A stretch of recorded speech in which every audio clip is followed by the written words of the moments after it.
Uno. Buenas noches, bienvenidos. El escritor español Camilo José Cela, aquel que reconoció con pesar que no le alcanzó la vida para ser torero y se tuvo que conformar con ganar el Premio Nobel de Literatura en 1989, alguna vez definió que el toreo es un arte misterioso, mitad vicio y mitad ballet. Es un mundo abirragado, caricaturesco, vivísimo y entrañable, en el que vivimos los que un día soñamos con ser toreros. Es probable que muchos de los aquí presentes no soñamos con ser toreros. Algunos sí, pero buena parte, o todos, nos hemos dejado seducir por este arte misterioso, por la narrativa épica que convierte a la ferocidad de la naturaleza en compases sutiles.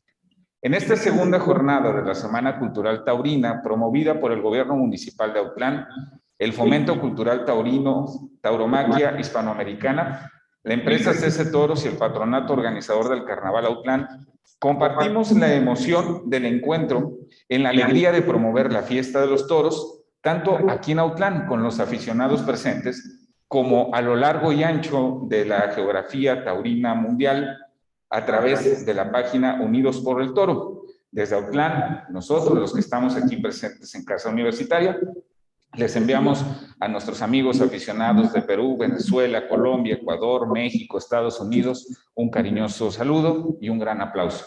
Gracias por coincidir.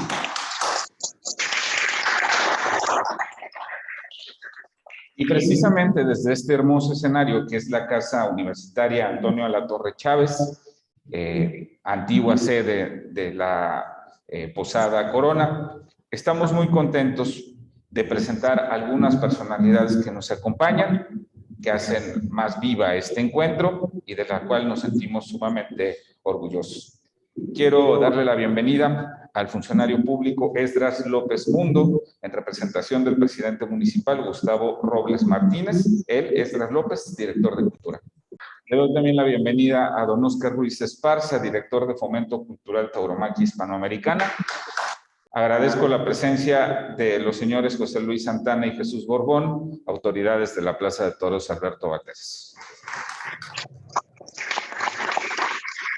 Y quiero agradecer todas las facilidades, todo el apoyo que le ha dado a esta actividad a la encargada de la Casa Universitaria Antonio Alatorre Chávez, a la maestra Ana Nuño. Maestra, muchas gracias.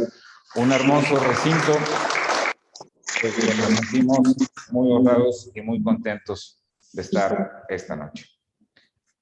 Bien, ayer recuerdo que hablábamos del Nobel de Literatura Español, hace un momento también, y bueno, en México tenemos también a un Nobel de Literatura, Octavio Paz, quien expresó sobre la historia, tema que nos convoca esta noche.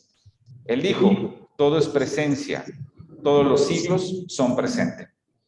Quizás se refería a que lo que hacemos ahora es un proceso decantado por largos siglos y largas luchas que conviene realizar con frecuencia para orientar nuestro futuro. El primer número de esta noche es una conferencia que nos habrá de dictar desde la ciudad de Aguascalientes, vía remota, el licenciado Ernesto Adrián Sánchez Rodríguez, a quien antes de cederle el uso de la voz, me voy a permitir mencionar algunos de sus datos biográficos.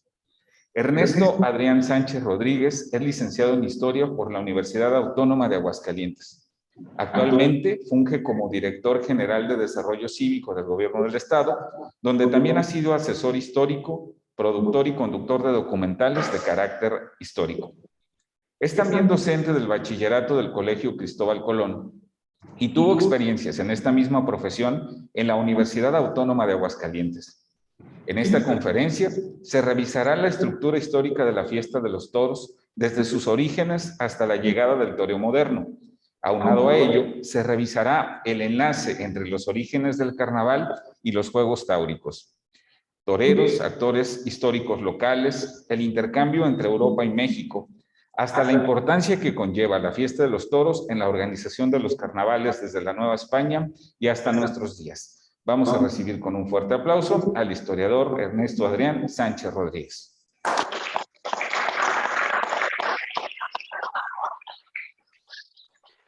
Bueno, ya puedo hablar, ¿verdad? Tengo un poquito de problemas con mi audio, pero ya estoy listo para hablar, ¿verdad? Ok, ok. Bueno, muy buenas noches a todos, a toda la gente que está ahí en Autlán, por supuesto, un lugar maravilloso, un lugar muy importante para la tauromaquia. Agradecer a las autoridades, al presentador, al director de cultura, Esdras, porque la verdad es que es importantísimo que la cultura esté inmersa en estas actividades, en el sentido de la autoridad municipal. Es para mí un gusto agradecer a Oscar Ruiz Esparza, que siempre he tenido una gran amistad con él, a toda la gente que se conecta en Unidos por el Toro, pero por supuesto, hoy más que nunca, agradecer a la gente de Autlán. Hemos visto desde la distancia la importancia de este carnaval, del carnaval de Autlán. Y bueno, como bien lo decía Oscar y los compañeros de Unidos por el Toro, con los cuales he conservado algunas ocasiones, conversado, perdón, decirles que pues la estructura histórica de la tauromaquia es importantísima, pero es amplia, muy amplia. Yo me voy a permitir aquí establecer algún parámetro histórico, sobre todo de los orígenes de la tauromaquia, desde mi punto de vista y sobre todo en una diversidad de formaciones, en una diversidad de pensamientos y en una diversidad de los propios orígenes de la tauromaquia. Los saludo desde Aguascalientes. Como saben, Aguascalientes es una tierra sumamente taurina. Comentaba con algunos de los compañeros de Unidos por el Toro que estamos viviendo un momento extraordinario, los aguascalentenses, sin tener de suyo la actividad taurina. En Aguascalientes, los que conocen la ciudad, pues es la ciudad más taurina de México, es la ciudad que actualmente tiene más toreros entre las primeras figuras de la tauromaquia nacional. Nada más para darles un dato y sin ser chauvinista y no se me vayan a enojar desde otros lados, pero pues de la pasada feria, feria de aniversario que está concluyendo, de los 20 actores de la tauromaquia que se presentaron o se van a presentar en la Plaza México, 10 son de Aguascalientes. Y entonces, pues tenemos ese orgullo, por supuesto, pero lo compartimos con todos ustedes.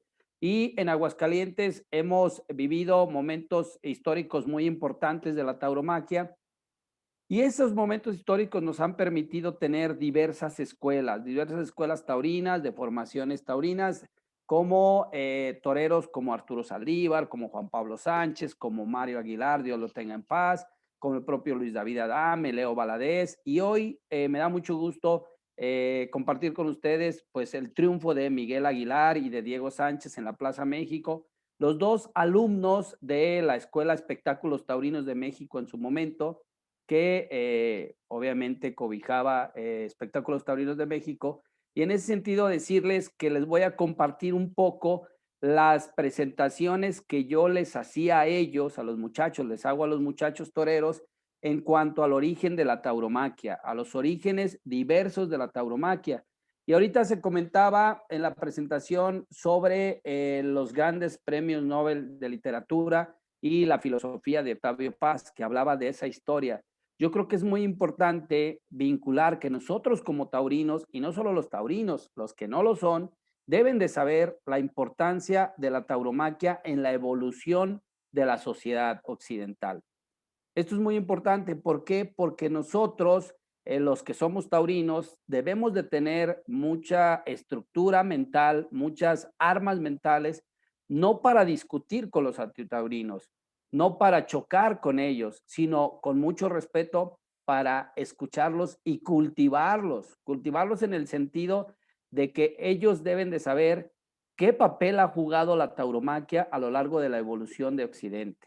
Viene de la mano prácticamente de las culturas, de todas las culturas, específicamente en el Mediterráneo y en Iberia, y por lo tanto una herencia necesaria hacia la América española.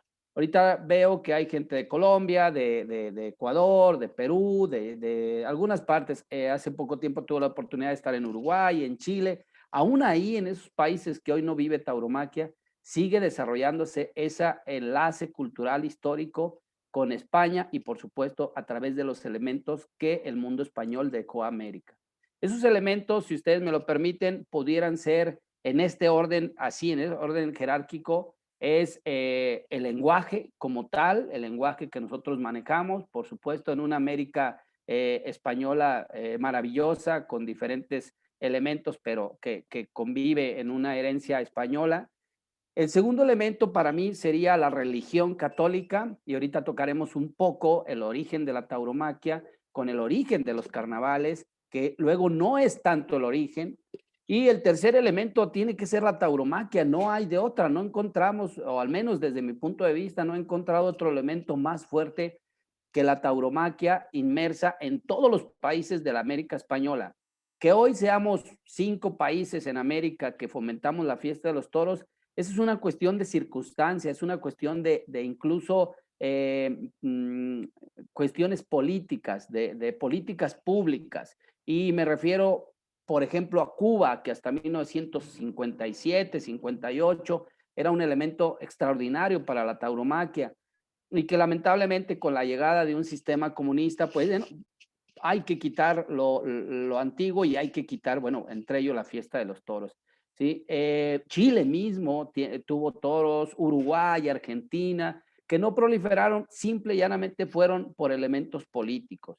Pero en el caso de México, en el caso de Ecuador, en el caso de Colombia, en el caso de Perú, en el caso de la propia Venezuela, que yo es donde veo un poco más de peligro que pueda suceder lo que en otros países de América Latina, bueno, pues son elementos, la tauromaquia se desarrolló de una fuerza todavía más grande que la propia política. Y entonces en México han pasado diferentes ideologías, ha pasado el federalismo, ha pasado el centralismo, estoy hablando del siglo XIX, pero la fiesta de los toros perduró sobre todos esos sistemas políticos que en muchas ocasiones incluso la atacaron a la fiesta de los toros, pero sobrevivió. El ejemplo más claro yo creo que es la prohibición de Benito Juárez de 1862 a 1882, donde incluso Benito Juárez ya había muerto y la prohibición seguía, pero que a la postre la tauromaquia floreció sobre esa propia prohibición. Y lo hizo Venustiano Carranza y lo han intentado hacer muchos elementos políticos, pero la fiesta tiene una solidez tan clara en México, igual que yo creo que en Perú, igual que en Ecuador y en Colombia, que difícilmente una cuestión política la va a cercenar, como se ha intentado en otras partes de América y del mundo. Pero bueno, vamos justamente a esos orígenes, a por qué la tauromaquia tiene tal solidez en América específicamente y en el mundo, en la propia España también, en el sur francés y en el propio Portugal, aunque con otras condiciones.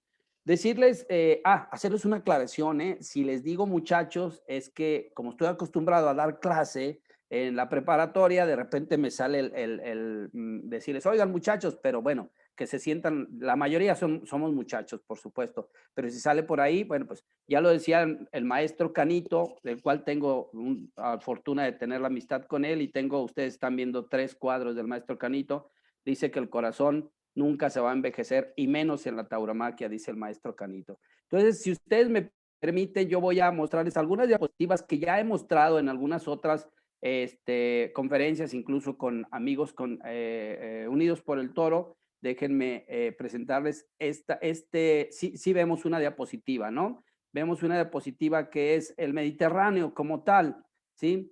¿Sí se ve? Discúlpenme. ¿Sí? Y Adrián, okay. Gracias. Ok, entonces vamos a partir de aquí, vamos a partir de un elemento geográfico. Es muy importante que todos nosotros tengamos el antecedente histórico de dónde nace esta tradición, de dónde nace toda la estructura, con aportaciones, por supuesto, americanas bien interesantes y con algunos estudios extraordinarios que tienen tesis o teorías que probablemente puedan enriquecer la tradición taurina. Tenemos, por supuesto, a la geografía europea y tenemos, claro está, las manifestaciones de presencia del antecedente del toro de Lidia en diferentes culturas, ya lo decía yo la otra ocasión. Me voy a ir muy rápido porque en algunas las he planteado así.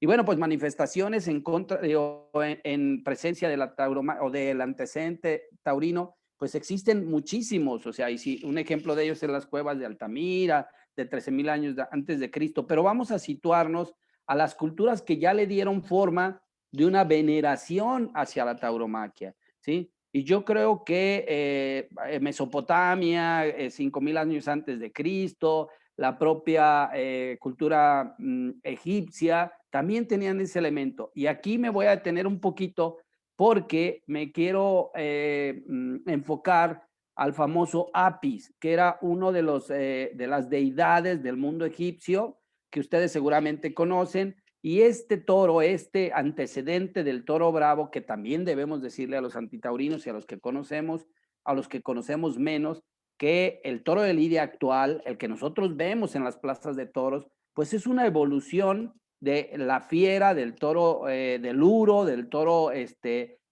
poderosísimo que fue extinto en todas las culturas, menos en Iberia, por las razones que ahorita revisaremos. Pero entre esos elementos tan portentosos, casi elementos de dioses, pues está Apis. Y aquí me voy a tener un poquito para nuestros amigos de Autlán, porque Apis es una de las teorías de donde surgen el antecedente de los carnavales también.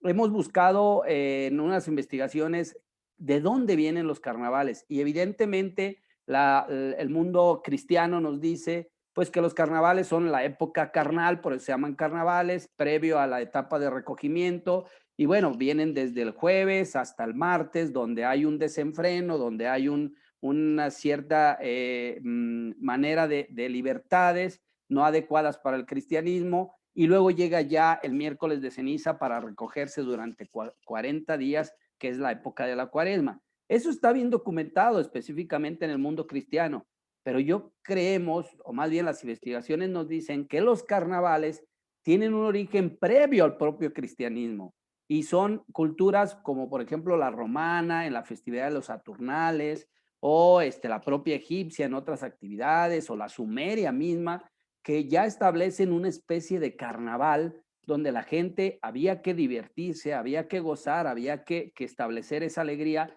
para después entrar a una época de recogimiento al margen del cristianismo. Y entre esas teorías del por qué se desarrollaba eso, o no teorías, sino dentro de esos elementos de por qué se desarrollaba el carnaval, que en ese momento quizá no era nombrado carnaval, sino era una época de regocijo, de alegría, de diversión, de desenfreno, para llegar luego a una época de recogimiento, está la veneración de Apis en Egipto.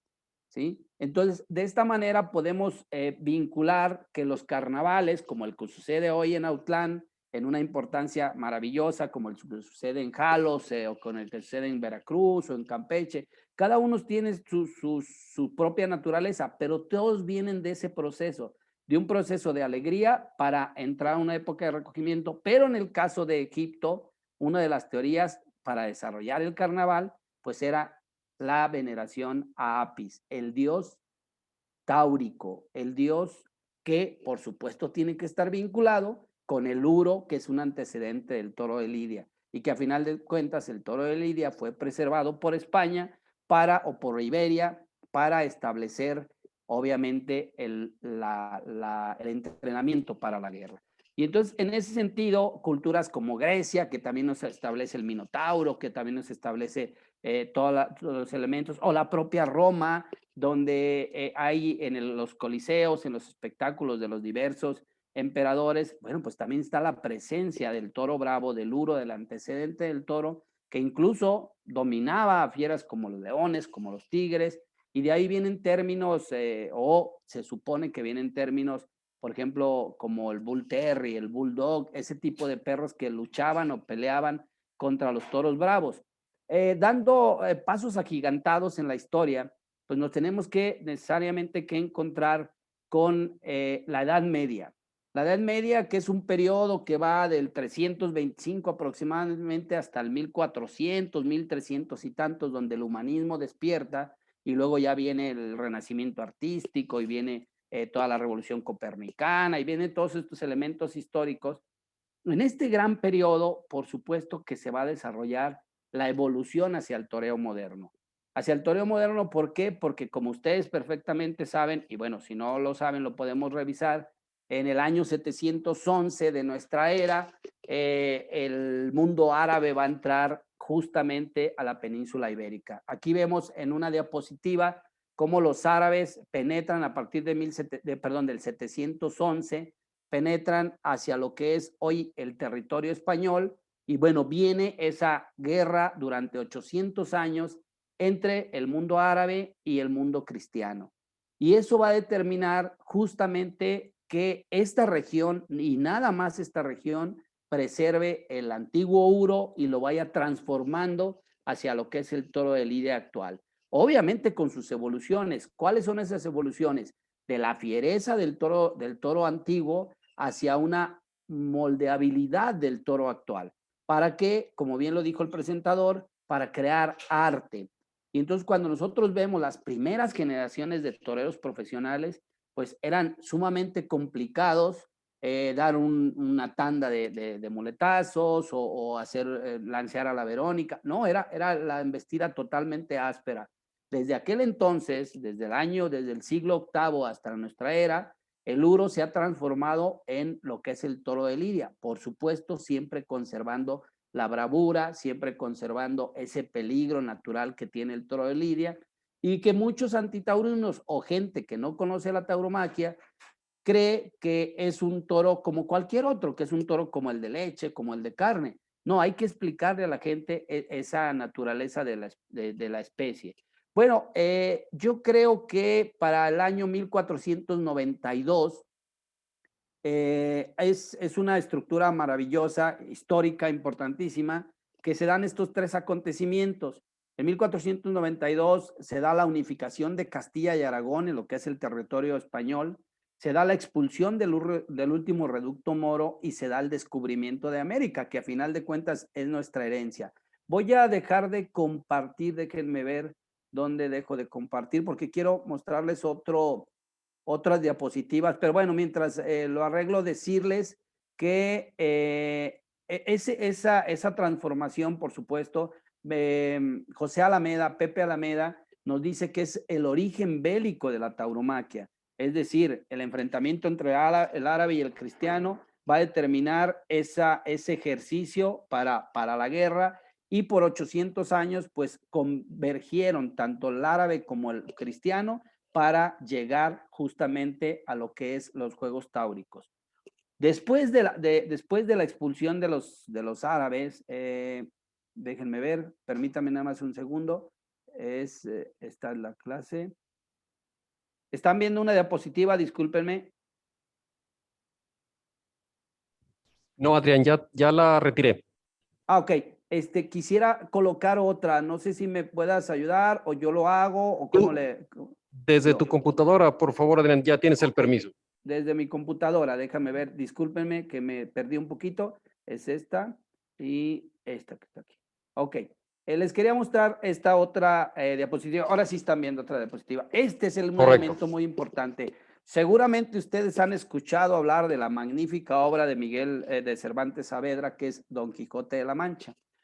Seguramente han escuchado, al margen de las grandes reflexiones del gran literato español de Miguel de Cervantes Saavedra, han escuchado en qué consiste esta obra. Consiste esta obra, que es la obra máxima de la literatura española, consiste en una sátira de la sociedad española, de la sociedad caballeresca, que ya no entraba en la nueva sociedad española, ya no, o ibérica más bien, ya no entraba en ese mundo que surgió después de la unificación de España y después de la Edad Media.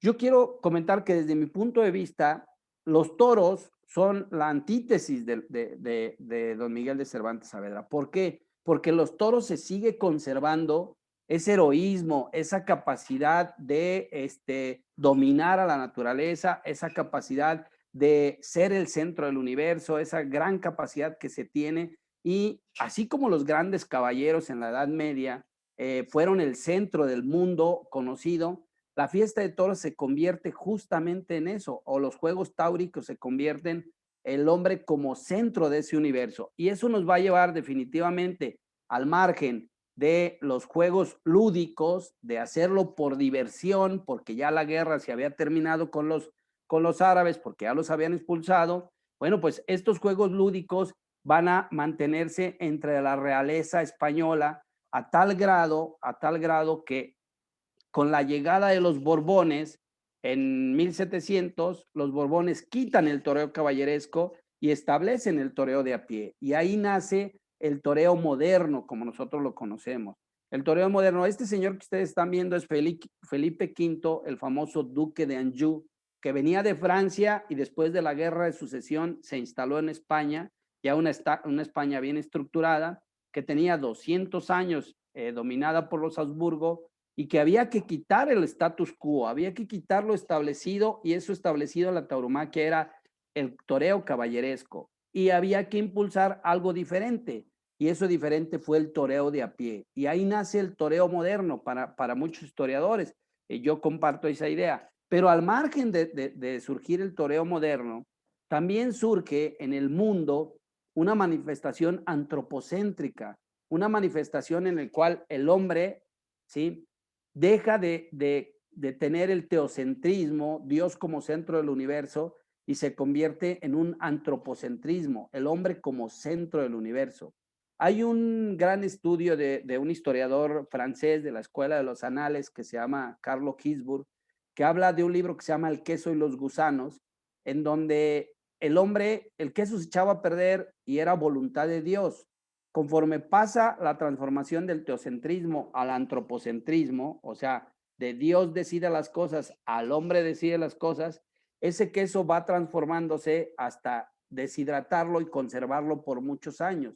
Y esa es la decisión del hombre. Esa es una manifestación antropocéntrica, en contraposición al teocentrismo. La fiesta de los toros en España encaja en una manifestación antropocéntrica. Y por supuesto en España y en sus colonias, estamos hablando de 1700, ya tenía España dominando a todo lo que es nuestro territorio, pues casi 200 años. La manifestación antropocéntrica, por supuesto, así como Inglaterra establece el Parlamento, así como Francia establece la enciclopedia, así España establece a través de la fiesta de toros una manifestación antropocéntrica. Y yo creo que esta imagen que podemos ver aquí, bueno, no sé si se vea muy bien, pues es una expresión antropocéntrica. Los que estuvieron el día 5 en la Plaza México, si nosotros le explicáramos que al margen de la fiesta, al margen de la tauromaquia, al margen del arte taurino de Miguel Aguilar o de Morante o de quien haya estado, también es una manifestación del hombre como centro del universo y lo podemos ver en esta diapositiva. Vemos a lo lejos el hombre dominando a la naturaleza, que es el toro de Lidia, convirtiéndose en esa manifestación como hombre, como centro del universo, y el universo somos los que vamos a la plaza. Incluso en la plaza de toros también hay un día y una noche, también está el sol y la sombra, también están los tercios como la estructura de la propia vida, también está la vida y la muerte, siempre, siempre o casi siempre del toro de Lidia, de la naturaleza, el hombre dominando la naturaleza, pero también en ocasiones es el hombre que pierde la vida. Y entonces cuando nosotros nos enteramos de o leemos la muerte de uno o de otro de los grandes artistas de la tauromaquia, pues no nos queda más que establecer ese antropocentrismo donde todos tenemos ese libre albedrío de ser ese centro del universo. Hay quien critica a los toreros no por matar toros, hay quien critica a los toreros por ponerse en el peligro de la tauromaquia.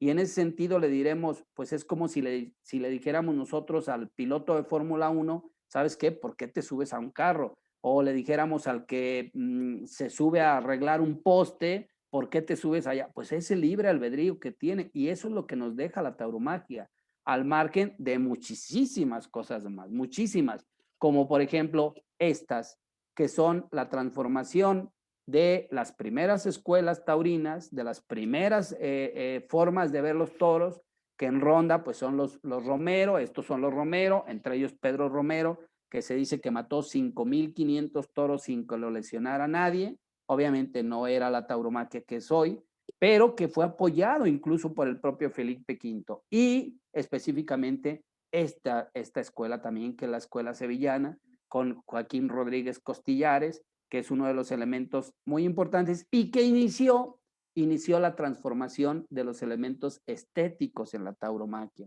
Esto es muy importante también. ¿Por qué? Porque después de Joaquín Rodríguez Costillares, vinieron otras generaciones taurinas hasta llegar a Francisco Montes Paquiro, ese hombre que definitivamente transformó no solo la tauromaquia como tal, sino la estética de la tauromaquia. Francisco Montes Paquiro tenía 5 o 6 años cuando los soldados franceses pasaron a invadir a Portugal. Y Francisco Montes Paquiro le dijo a su papá, ¿qué son esos señores? Eran los soldados napoleónicos. Y el papá le dijo, son los soldados napoleónicos. Y le dice el niño, ¿a dónde van? Van a la guerra. Dice, oye papá, pero vienen vestidos de oro. Dice, sí, es que tienen el honor de ir a la guerra y pueden morir y quieren morir con honor. Cuando Francisco Montes Paquiro crece, él dice, yo me voy a hacer, bueno, se hace torero y dice, yo quiero ser como los soldados franceses. Yo voy a la guerra contra la naturaleza, que es el toro de Lidia, y entonces yo tengo el derecho de vestirme de oro, porque puede ser que hoy muera. Entonces, ese tipo de elementos tan bonitos, tan interesantes, son los elementos que manifiestan la grandeza de la tauromaquia y que llegan a una estética específica. Ahora bien, toda esta transformación todo este elemento fue asimilado por el mundo prehispánico y luego por el mundo español, perdón, por el mundo americano. Entre ellos, regiones como donde está Autlán, como donde están Aguascalientes, ahorita comentaban Campeche, Yucatán, etcétera, etcétera. Hablemos ahora un poquito, hacer ese enlace con el carnaval de Autlán, justamente. Todos esos elementos fueron metiéndose en la cultura novohispana, en el caso de Nueva España, ¿sí? Hay un historiador, filósofo, que es Víctor Solís, de aquí de Aguascalientes, que incluso él maneja otra teoría. Él maneja que la veneración que los pueblos prehispánicos tenían hacia el búfalo en todas partes de América, o hacia ese tipo de animales, va a ayudar para luego la asimilación de la fiesta de los toros.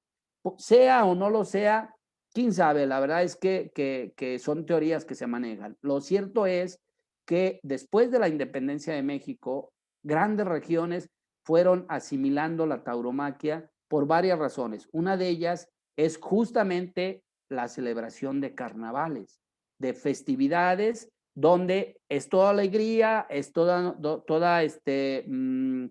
dicha, y entonces, ¿qué es lo que hay que hacer? Festejar lo que me llena, festejar lo que me hace bien, lo que me hace sentir bien.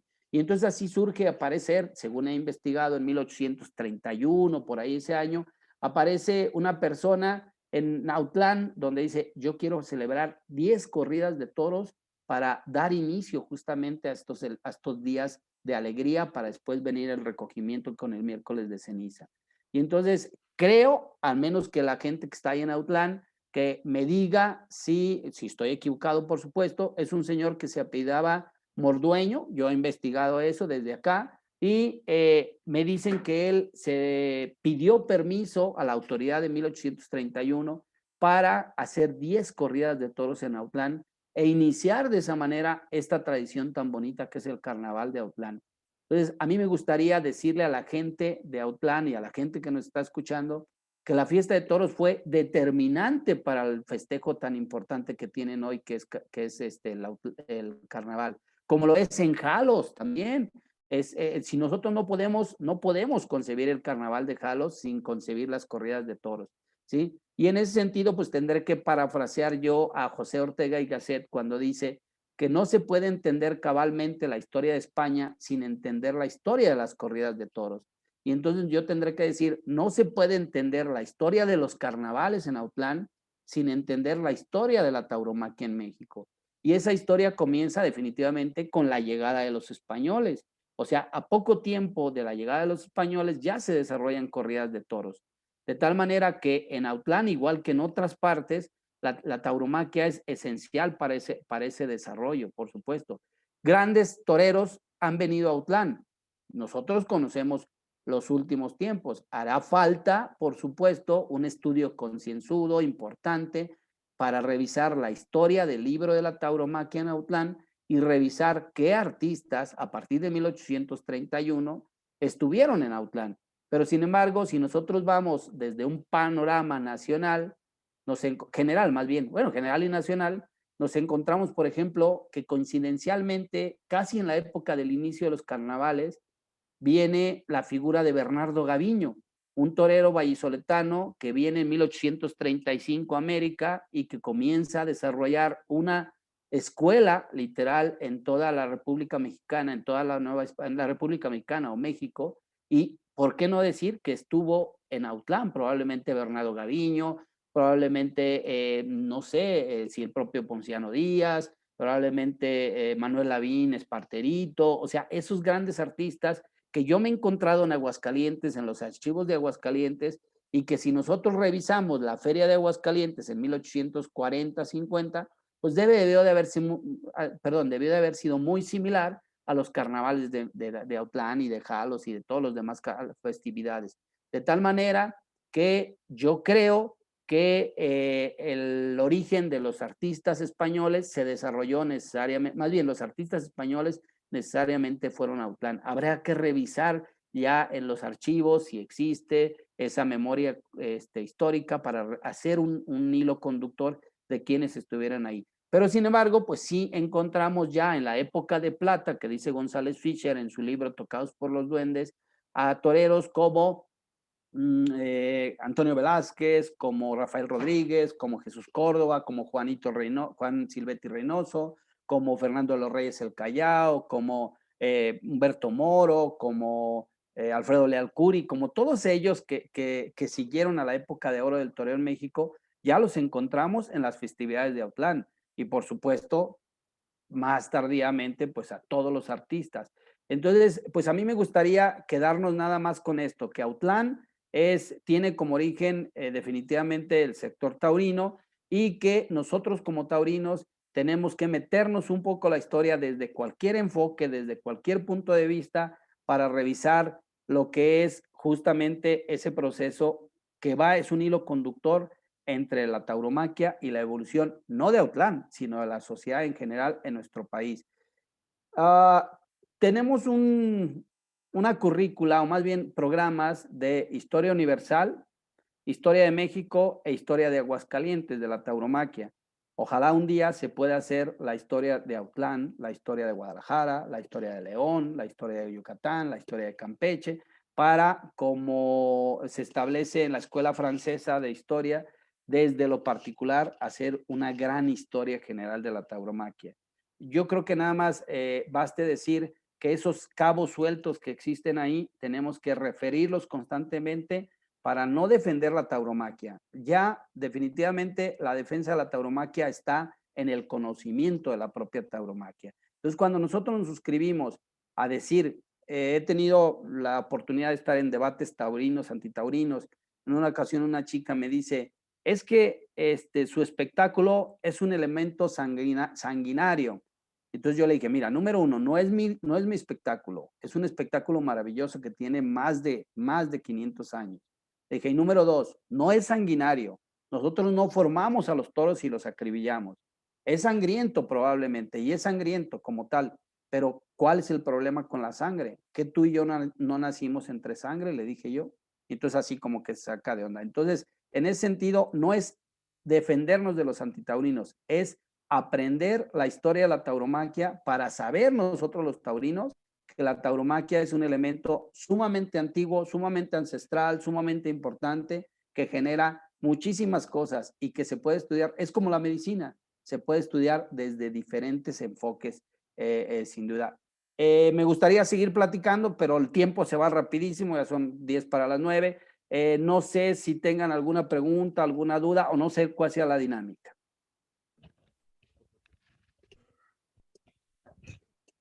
Gracias, Adrián.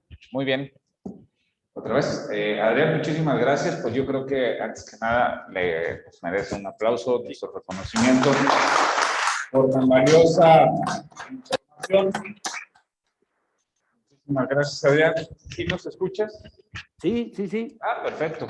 Bueno, miren, una de las cosas que hemos defendido de por qué realizar actividades a distancia es precisamente porque aún en estas circunstancias de que el licenciado Adrián está en Aguascalientes, podemos tener esta interacción. El día de ayer fue complicado como por la dinámica misma de la noche, sin embargo, el día de hoy es factible. Así que quisiera invitar al público presente la afición presente aquí en la Casa Universitaria Antonio de la Torre Chávez, a que si nos hacen el favor de hacer una pregunta, algún comentario para Adrián, y estoy seguro que él la habrá de responder. Entonces, por ahí Oscar ya tiene listos los micrófonos, el micrófono inalámbrico. Buenas noches. Buenas noches. Muy elocuente la charla.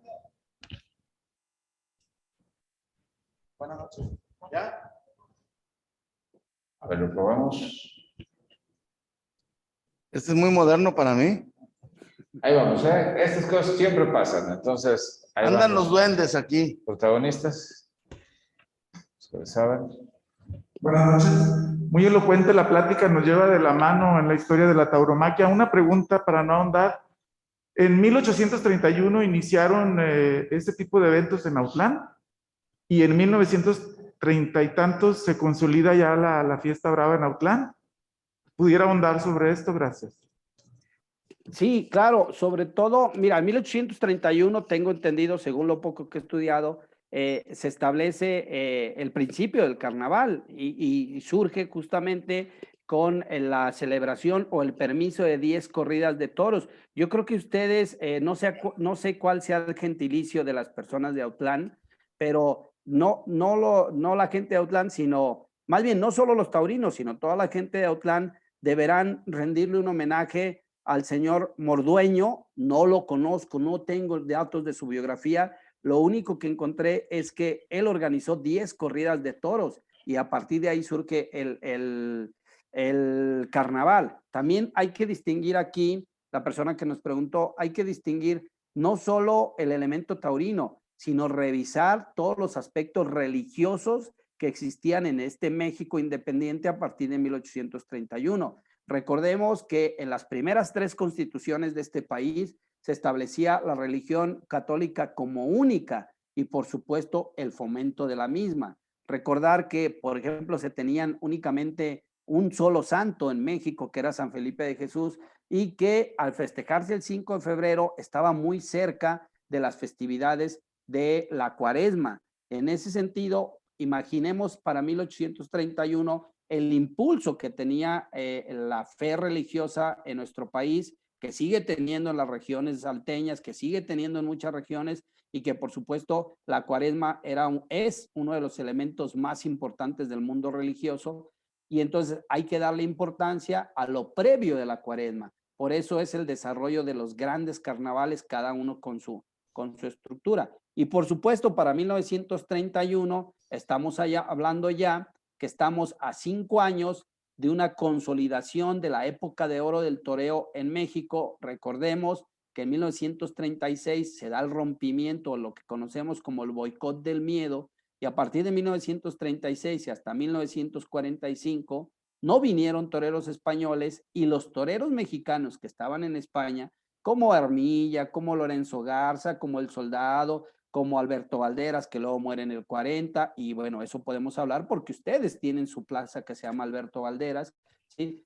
Todos esa pleyada de toreros llegaron a México con necesidad de trabajo, y entonces para 1936, que no está muy alejado a 1931 que tú manejas, pues entonces esos toreros ya no solo torearon en la capital, ni en Guadalajara, ni en Monterrey, sino buscaron plazas para ganar dinero, y esas plazas, los carnavales se convirtieron en esos foros importantes para los grandes artistas. Y entonces habrá que revisar los carteles de 1940 para acá y veremos a los grandes toreros de la época de oro y de la época de plata que ya se consolidan totalmente. No sé si responde a tu pregunta. Muchísimas gracias, Adrián. Fíjate que estoy en posibilidad de aportar un dato, con todo respeto para los asistentes. Don Ernesto Medina Lima, uno de nuestros principales cronistas, referenció que el primer torero vestido de luces que estuvo en Autlán fue en 1887. El primer torero español vestido de luces, y se trataba de Manuel Villarreal, el Nene, que fue sí, perdón. en 1887. Fíjate, qué bueno que lo dices. El Nene lo encontramos nosotros aquí en Aguascalientes también. Y tú bien lo dices, en 1887 hay una transformación vestido de luces. Es decir, desde aquellos 1804, 1805 hasta 1870 se da un proceso de ya la consolidación del propio traje de luces. Pero yo estoy seguro que en Autlán, antes de esa fecha, había muchos toreros que no se vestían de luces, pero que participaban en las corridas de toros, como sucedió en Aguascalientes, sucedió en todas partes de México. Pero es un dato sumamente interesante y puede ser un hilo conductor de ustedes, los de Autlán, para descubrir esa maravillosa historia en los orígenes del propio carnaval y de la propia tauromaquia. Muy bien. Déjame Oscar hablarle. tiene un comentario. Adrián, no sé por qué no te he regalado el libro de Autlán, de la gran remembranzas, donde tenemos ahí una investigación desde 1886 al 2020, ahora al 2022. Hoy en este carnaval vamos a sacar ya la 4ª edición y de 1932 a la fecha tenemos registrado carteles, quienes torearon y el último, o sea, después de los 50, con fotografías y también antiguas cuando se hacían aquí en los corrales, creo que era Corral de los Topetes. Así es, entonces, no sé, pero ese libro te lo voy a hacer llegar porque, para que nos ayudes a incrementarlo, porque estamos haciendo mucha investigación.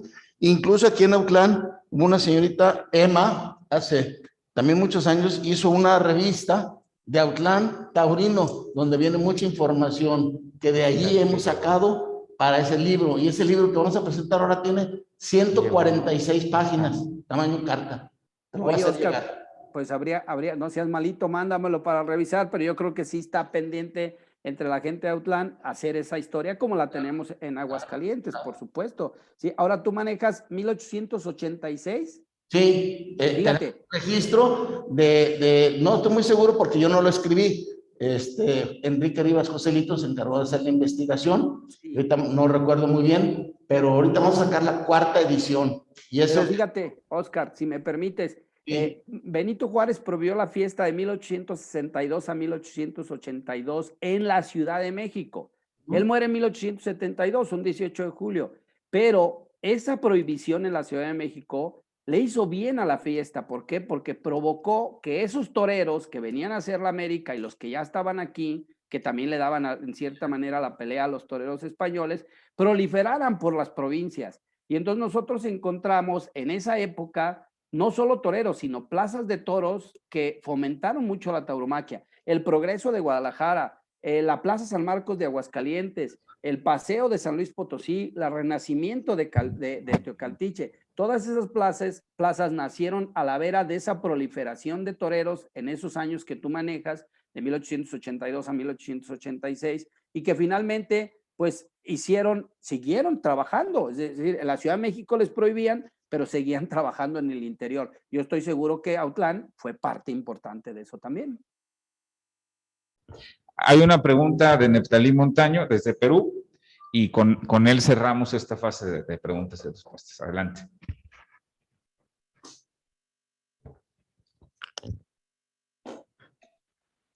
Aló, muy buenas noches.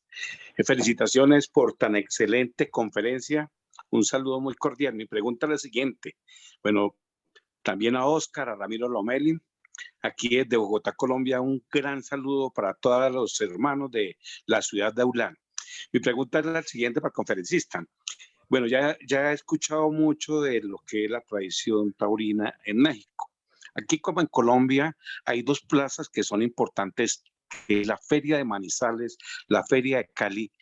En México, ¿cuáles son las tres principales ferias aparte de la Ciudad de México? Gracias.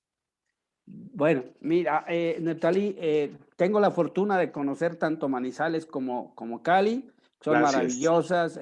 Cali a finales de año y Manizales al principio de año, ¿sí? Y la verdad es que así como en Cali, así como en Manizales, en México la diferencia es que mientras la Ciudad de México maneja una temporada donde hay corridas de toros cada 8 días, en México hay ferias donde se desarrollan corridas diario en algunos aspectos. Yo creo, y sin ser otra vez chauvinista, yo creo que una de las más importantes es Aguascalientes, mi tierra, donde se han llegado a dar 18 corridas de toros en un lapso de un mes, ¿sí? Que es casi como las grandes ferias españolas o San Isidro propiamente. Y luego viene también, pues, ferias como la de León, los carnavales mismos, que si bien son 4 o 5 corridas, pero tienen muchísima fuerza. León, que también tiene algunas. Guadalajara es un poco más espaciado, cada 8 días también. Pero la diferencia de España, Neftali, no sé, allá en Colombia, es que en México no hay un término de temporada. Es decir, nosotros empezamos León en enero, carnavales en febrero, Guadalajara en marzo, Aguascalientes abril, Aguascalientes abril y mayo, junio se descansa un poquito, julio hay por ahí de Lagos, de algunas plazas pequeñas, agosto San Luis Potosí tradicional, septiembre Zacatecas, octubre otra vez Guadalajara y luego empieza la Plaza México. Es decir, no hay un parón como lo hay en España o como probablemente lo haya en Colombia. Aquí tenemos todo el año, pero como ferias, así como ferias como tal. Yo creo, no sé qué me digan los compañeros mexicanos o los compañeros de Autlán, pero yo creo que sería Aguascalientes como ferias. Aguascalientes, León, no, el sureste también da muchas ferias muy importantes, Campeche, Yucatán, y los carnavales, que son muy importantes también, específicamente Autlán, Jalos, son carnavales muy de mucha fuerza. Entonces, así serían en México las tres principales, pues, sería Aguascalientes, León, el sureste mexicano, los carnavales serían así. No sé si alguien tenga otra opinión. Muchísimas gracias por la información y que ibas a Aguascalientes. ¿Cómo es que dicen? Iba a Aguascalientes, así es. Ya, ojalá y vengan a la feria. Ahí sí, en Cali tengo a Alejandro Vargas, un buen compañero de ustedes. Sí, señor. Bueno, muchísimas gracias por la información. Gracias, Neftali. Okay. Muchas gracias. Tengo algunos comentarios que nos están llegando de Facebook. Felicitaciones, excelente tarde, la güera Araiza, el pintor Romarico Vieira, excelente conferencia y un saludo de Huamantla, Tlaxcala, Adrián. Y un saludo muy fuerte, Tlaxcala. Afición Taurina La Grana hace mención a los datos que mencionaban hace rato de la revista, de cuando se presentó el primero torero vestido de luces en Autlán. Y Emma Gómez nos dice justamente en la revista Autlán Taurino está registrada toda la historia taurina de Autlán. Dice que nos está viendo desde Washington, en Estados Unidos, y está muy emocionada. Y nos recuerda que el maestro Rubén Espinosa le hizo el favor de realizar la portada de la revista que veíamos hace un momento, que lo tenemos todavía aquí al maestro. Es un documento histórico definitivamente esta revista y creo que valdría la pena volver a ponerla pues de alguna manera a la vista o a la disponibilidad del público aquí en Autlán. Sí, Ramiro, si me permites un comentario muy rápido, nada más reiterarles que ese año, 1887, donde se manifiesta el primer torero de luces, respetando por supuesto el escrito, yo creo que tenemos que tener cuidado porque yo estoy totalmente seguro que no, o sea, es decir, no es el inicio de la tauromaquia en Autlán, es el primero vestido de luces, pero la historia de los toreros previos a la llegada del traje de luces es sumamente riquísima, maravillosa, y hay que escarbarle un poquito más para esa fecha, que es muy importante que sea un segundo paso de algo que está antes y que en Autlán estoy seguro debe haber sido también igual de importante, sobre todo de 1831 a 1887. Muchas gracias, Adrián, por tu comentario. Te hago una última nota para tus apuntes. El apellido de la persona que mencionabas es Mardueño. Mardueño. Correcto. Ok, Mardueño. Ok, Mardueño. Pues hay que hacerle una placa a ese señor ahí en Autlán, porque fue el que inició los carnavales con 10 corridas de toros, no cosa poca, imagínense, 10 corridas de toros, y también a quien decidió ponerle Alberto Valderas a la plaza, ¿no? Porque, pues imagínense, vaya artista Alberto Valderas y vaya historia de vida, ¿no? Muy bien. Bueno, pues invito a todas las personas que nos siguieron a través de la transmisión por Facebook y a los que estamos presentes a que le demos un fuerte aplauso al historiador Ernesto Adrián Sánchez Rodríguez por estos datos, esta visión tan enriquecedora De ahí que conviene pues consultar con los académicos, con los especialistas. Un dato por sí mismo puede decir muchas cosas, ¿no? Siempre asumimos que era el inicio con un torero vestido de luces, pero tiene razón, pudo haber estado otro torero previamente sin el traje de luces. Pues muchas gracias. Nos despedimos de la transmisión, ¿verdad? Despedimos la transmisión de Facebook, así es, Efren. Les agradecemos y los esperamos el día de mañana. Así es, el día de mañana con la conferencia de don Justo Algaba, sastre de toreros desde Madrid, España. Hoy, por un tema de derechos de autor de música, no podemos continuar la transmisión en Facebook, sin embargo, a nivel presencial y en Zoom, nos mantendremos entonces. Entonces, pues muy buenas noches, muchas gracias a los de Facebook, nos saludamos el día de mañana. Y nosotros pues continuamos aquí. El músculo más importante en el toreo es el corazón. Ese que hace que la técnica se una a la estética para expresar emociones, que son irrepetibles. El escenario que es la plaza, la afición que hace ruido o guarda silencio, con tantos parecidos al teatro y a la danza. Pero aquí en Jalisco y en Autlán hace aire del bueno, y hay agua que también forja artistas con talento propio. El gobierno municipal hace lo propio en la Escuela de Artes de la Casa de la Cultura, en donde en diferentes talleres enseñan numerosas artes. Una de ellas es el ballet folclórico, con el que se identifica este grupo de baile que enseña la maestra Perla Velázquez y a quien veremos bailar los sones jaliscienses. El primero lleva por título La Madrugada, interpretado por numerosos mariachis, pero en esta ocasión popularizado por el Mariachi Vargas de Tecalitlán. Vamos a recibirlos con un fuerte aplauso.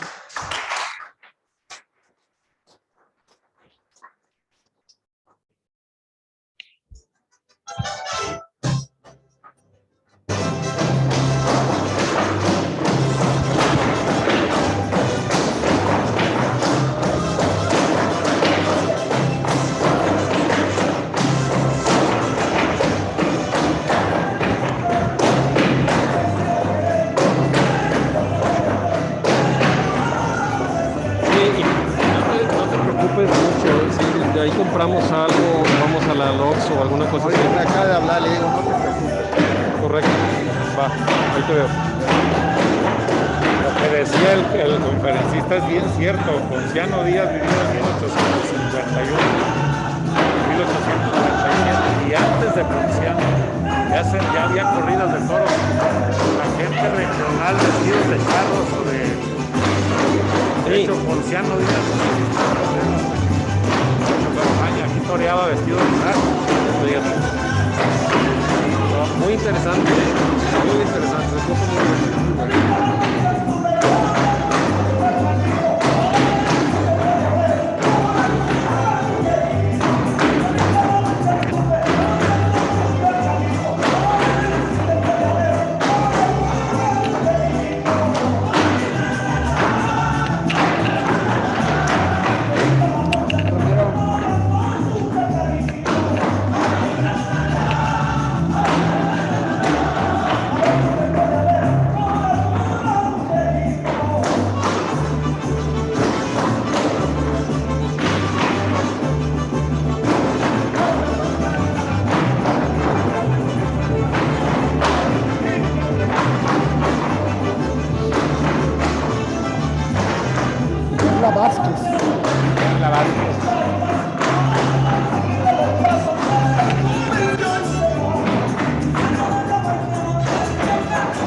Genuinos los aplausos y merecidos para este par de jóvenes que, corrijo, son alumnos de la escuela de la maestra Perla Vázquez.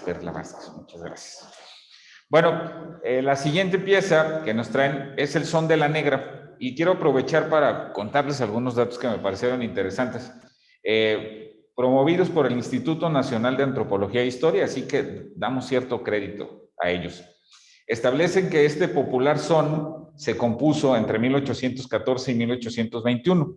Está pues ligado, dice historiadores como el maestro Jesús Jáuregui, al movimiento independentista y también al ya desaparecido oficio de los arrieros.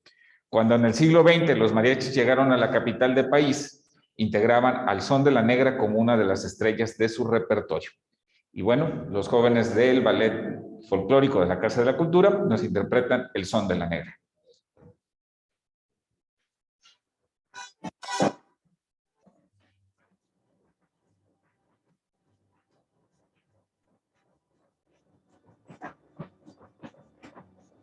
Ya terminando esto, va a haber cóctel. Pueden llevar 2, 3 libros que los regalen. Sí. Coctelito media hora, nada más. De acuerdo. Perfecto.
Con esta bella estampa queremos agradecerles el favor de su presencia y la alegría de su compañía. Los invitamos a que disfruten. Les vamos a dar otro aplauso para que se despiden. Con el garbo y el donaire que también da la fiesta de los toros. Bien, les decía que igual que el día de ayer, cuidando las medidas sanitarias, vamos a tener un momento de brindis donde estoy seguro que todos podremos comentar de manera estrecha y cercana los pormenores de la jornada. Hacerles la invitación a que el día de mañana nos acompañen igual en punto a las 8 de la noche con una interesante conferencia que nos habrá de dar desde Madrid, España, el maestro Justo Algaba, sastre de toreros. Entonces, los invitamos a que disfruten de la noche, de esta extraordinaria escenario de la Casa Universitaria, de una bebida, y en un rato más podremos llevarnos el libro muy interesante de esta noche de don Gustavo Castro, el Santanero, un gran personaje del campo bravo mexicano, y si nos prometen que lo regalan a alguien que lo va a apreciar, se pueden llevar ahí un par de los que están ahí. Saben que hay que desprender este papelito que está atrás de sus sillas y con mucho gusto se lo pueden llevar. Bueno, pues muchas gracias, buenas noches. A nombre del Fomento Cultural Tauromaquia Hispanoamericana, les agradecemos el favor de su atención. Suerte para todos, buenas noches, hasta mañana.